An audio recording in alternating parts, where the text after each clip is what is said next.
Can you just address the suggestion in one of the earlier questions that the United States abandon Iraq?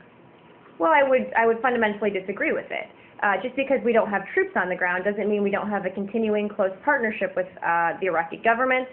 You see that all the time from the assistance we give them. We talked a little bit about it over the Christmas holiday, I think, some of the additional military assistance we've given them.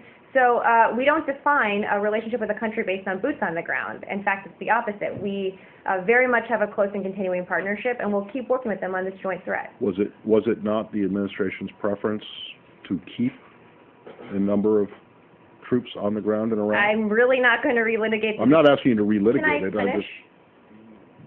Yes. Thank you.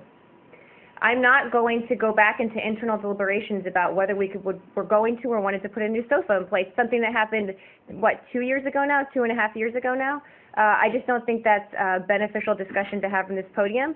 The President was very clear when he came into office that our goal was to end the war in Iraq and bring our troops home. I just don't think it serves any purpose to relitigate those discussions from, what, 2011 and 2014. I'm not asking you to relitigate it. Was the administration not interested in concluding a SOFA with the Iraqi government? I'm just not going to go back down that road. Well, the answer is yes, okay, and I don't see why you want my job in? You want to answer? No, but I would prefer that you not try to sidestep. I mean, it's a pretty... I'm not trying to sidestep it. We're focused on 2014 and where we go from here. A discussion or debate about what we may or may not have wanted in 2011 is not relevant to the discussion today, Matt. It's completely relevant to the question that he asked, which was that his question was, critics suggest or say, claim, accuse the administration of abandoning Iraq. And I disagree with the premise. Okay, and I'm asking you, was the administration interested in concluding a SOFA with the Iraqi government or not back several years ago? I'm not going to go back down that road. What I've said is that you don't define you're looking for you think that I'm trying to set a trap for you, and I'm not. I'm just trying to get a straight answer, and it's a historical fact that you were involved in negotiations. Absolutely. I'm not saying we weren't involved in them, but you were asking what we wanted, what we didn't want, what the content of the discussions were. The whole point of a SOFA was the same point as the BSA in Afghanistan, which was to allow. I understand that, but it was to keep some presence on the ground. Again, they're very different situations. In Iraq, yes. Very different situations. They are, but the suggestion, if you deny that the U.S. abandoned Iraq, because I don't think it's defined by boots on the ground. You might want to explain to people that the administration did try to conclude a SOFA with the Iraqis. I don't think that's a helpful discussion to have today.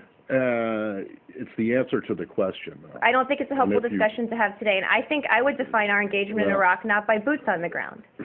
Fair enough.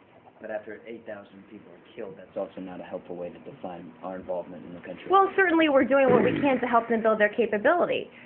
We've been very clear that we are partners with Iraq in this shared fight, but we also were very clear about, the President was when he came into office, about ending the war there, about building a new relationship going forward, and focusing on other security threats going forward. So again, this isn't something we're going to relitigate here, something that happened in 2011. What we're focused on now is how we continue building the relationship and building their capabilities. But to Matt's point, for the administration to end the war in Iraq, did you all perhaps forget to leave behind some tools that could aid them in defeating adversaries? Absolutely not. Again, you don't define a relationship with a country by boots on the ground. That's just ridiculous. But some would define the relationship about peace. They define the relationship. Well, again, we can't impose peace on people. I think that's... we give them tools to aid them. Which is exactly what we're doing. But it's a tough fight, and it's a hard challenge. And these issues aren't easy. If they were easy, they would have been dealt with years ago. So it's not like if we just flipped the switch and did X, Y, or Z, the terrorist threat in Iraq would go away. That's just not how that's not how it works. So we're helping them build their capability. We're helping provide them with the tools, the guidance, the assistance as they fight this fight. But it's really up to them, in conjunction with us, helping them to push out the extremists, to encourage moderates, to learn the lessons we all learned from the years we were there, when we did have boots on the ground, and try and move the situation forward in a better way.